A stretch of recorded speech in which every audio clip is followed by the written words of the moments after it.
Assalomu alaykum hurmatli kuzatuvchilar. Bugun tez bo'shanish kasalligini kelib chiqish sabablari, diagnostik testlari va to'liq yechimlar haqida batafsil gaplashamiz.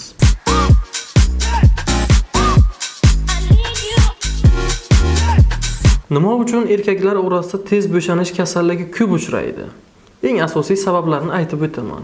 Qalqonsimon bez kasalliklari yoki testosteron gormonining pastligi, olat boshini sezuvchanligini yuqoriligi, prostatada shamollashlar borligi yoki urug' do'mboqchasining yallig'lanishlari yoki noto'g'ri xatna qilish davomida olatning tilchasi, uzangichasini qisqa qoldirilishi tez bo'shanishga sabab bo'ladi. Tez bo'shanish kasalligini davolashdan oldin nima sababdan kelib chiqqanini aniqlash kerak. Davolash ikkita yo'l bilan amalga oshiriladi. Jarrohlik amaliyoti orqali yoki maxsus dori vositalari orqali. Davolashda qanday taktika qilishni aniqlash juda oson. Uy sharoitida oddiy lidokain sprey, prilakain sprey yoki soft spreydan foydalanasiz. Olat boshiga sprey sepiladi. So'ng ustidan prezervativ kiyib aloqa qilasiz.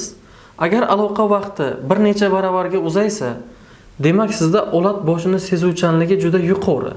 Olat bosh sezuvchanligi yuqori bo'lgan holatlarda ko'pchilik dori vositalari deyarli foyda bermaydi. Bunday paytda yechim selektiv denervatsiya jarrohlik amaliyoti. Jarrohlik amaliyotidan maqsad olatda boshini innervatsiya qiluvchi nervlarni sonini kamaytirish. Misol uchun, 10 ta nerv bo'ladigan bo'lsa, 6-7 tasi olib tashladi. Agar sizda sprey aloqa vaqtini uzaytirmasa, demak jarrohlik amaliyoti ham yordam bermaydi. Bunday vaqtda maxsus dori vositalari yordam beradi. Lekin aynan qaysi gruppa preparatlardan foydalanish kerak? Uni shifokor maxsus tekshiruvlardan o'tkazib, so'ng belgilaydi. O'z boshimchalik bilan tez bo'shanishni davolash mutlaqo xato.